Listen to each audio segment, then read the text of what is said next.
নমস্কার সকলকে। পাঠ করছি বনফুলের গল্প মৃত্যুঞ্জয়।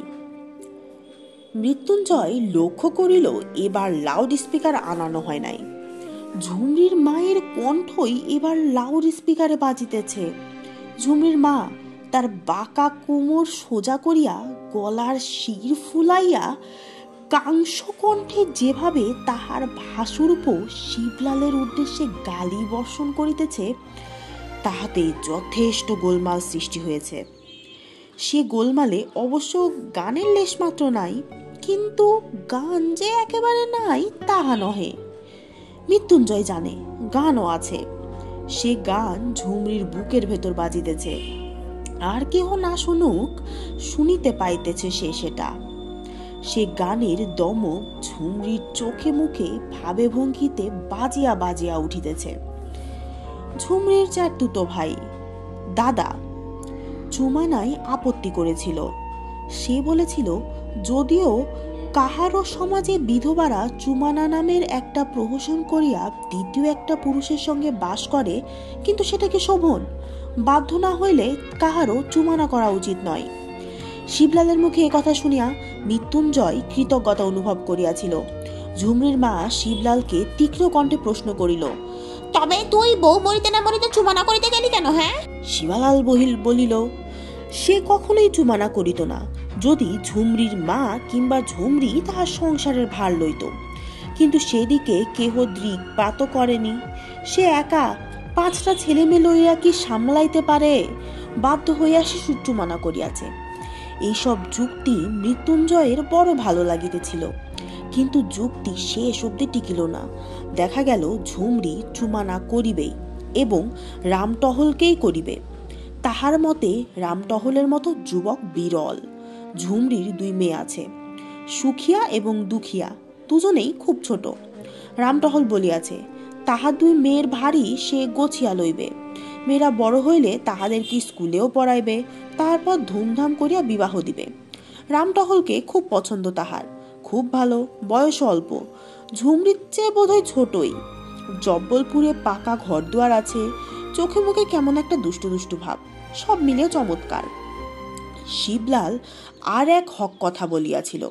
মৃত্যুঞ্জয় আশা করিয়াছিল এ কথা শুনিয়া হয়তো ঝুমরির মা অন্তত একটু ভাবিবে। শিবলাল বলিয়াছিল, যদি চুমানা করিতেই হয় তাহলে নিজের জাতের চেনাশোনা লোককেই করা উচিত। নয়া বাজারের দুখন, ভিখনপুরের লখিয়া আমাদেরই জাত, লোকও ভালো, অবস্থাও খারাপ নয় তাদের। দুখন বিড়ি পাকায়, লখিয়া রিক্সা টানে।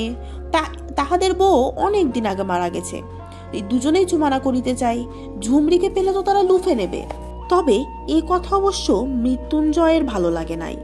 ঝুমরিকে কেউ লুফিয়া লইতেছে, এই দৃশ্যটা মোটেই মনোরম মনে হয়নি তার। তবে এসব কথা শুনিয়া ঝুমরির মা যদি মত বদলায়, এই আশাতেই ছিল সে।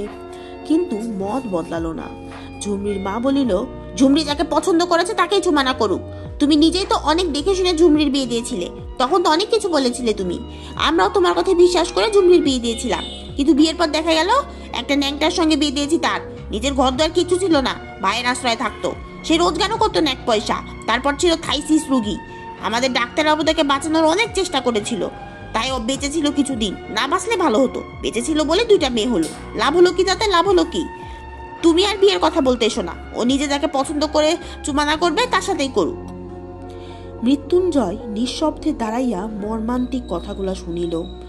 তাহার পর সুখিয়া দুখিয়ার কাছে গিয়া দাঁড়াইল খানিকক্ষণ। ঝুমরির মা বলিল, আমাদের সমাজে চুমানা কে না করেছে? আমি তো বড় বেটা চুমানা করিয়েছি। ঝুমরি বা কি বয়স? এখনো 24 বছর পার হয়নি। তুমি আর বাগড়া দিতে এসো না। শিবলাল তবু ছাড়ে নাই। ঝুমরিকে আলাদা ডাকিয়া বলিয়াছিল, তুই জব্বলপুরের ওই অচেনা ছোড়াটার সঙ্গে জুতেছিস কেন রে? ওকে কে চেনে? ও যে আমাদেরই জাত, তারই বা ঠিক কি?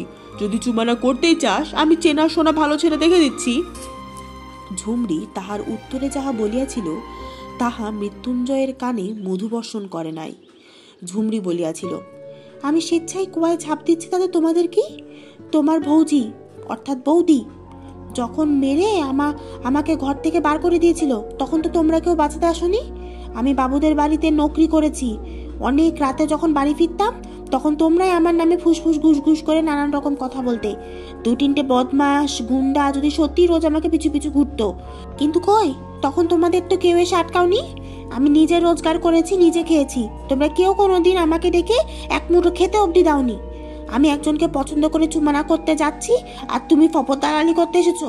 লজ্জা করে না তোমার? তুমি তো আমার সর্বনাশ করেছো। কি লোকের সঙ্গে আমার বিয়ে দিয়েছিলে তা তোমার মনে নেই? ঝুমরির চোখ দিয়ে যেন আগুনের হলকা বাহির হতে লাগলো। নির্বাক নিরুপায় মৃত্যুঞ্জয় দাঁড়াইয়া দেখিল সব। বুঝিল ঝুমরিকে আর রোখা যাইবে না। সে রামটহলকেই চুমানা করিবে। সহসা মৃত্যুঞ্জয়ের চোখে পড়িল ঝুমরির ছোট মেয়েটা ধুলায় পড়িয়া কাঁদিতেছে। সুখিয়াও মান মুখে চুপ করিয়া বসিয়াছে একধারে। ঝুমরির ইচ্ছা হইল দুখিয়াকে কোলে তুলিয়া লয়, কিন্তু পারিল না। যেদিন চুমানা হইবে সেদিনও মৃত্যুঞ্জয় ঝুমরির পাশে পাশে ঘুরিতেছিল।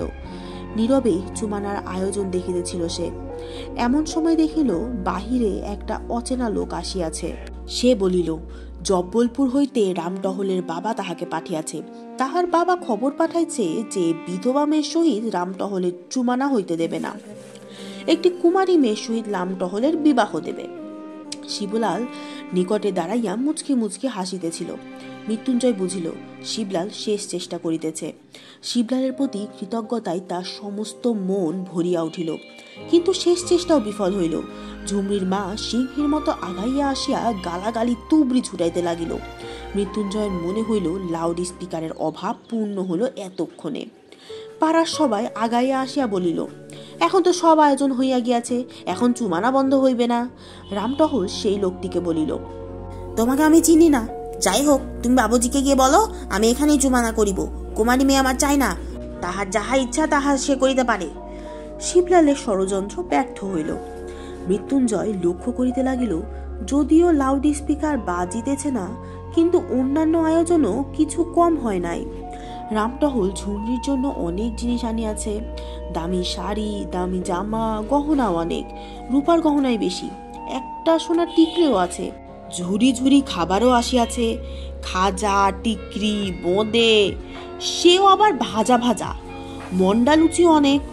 হঠাৎ মৃত্যুঞ্জয় দেখিতে পাইল সুখিয়া দুখিয়ার মুখেও হাসি ফুটিয়াছে। রামটহল তাহাদের জন্যেও রঙিন জামা কিনে আনিয়াছে। মৃত্যুঞ্জয় নীরবে সব দেখিতে লাগিল।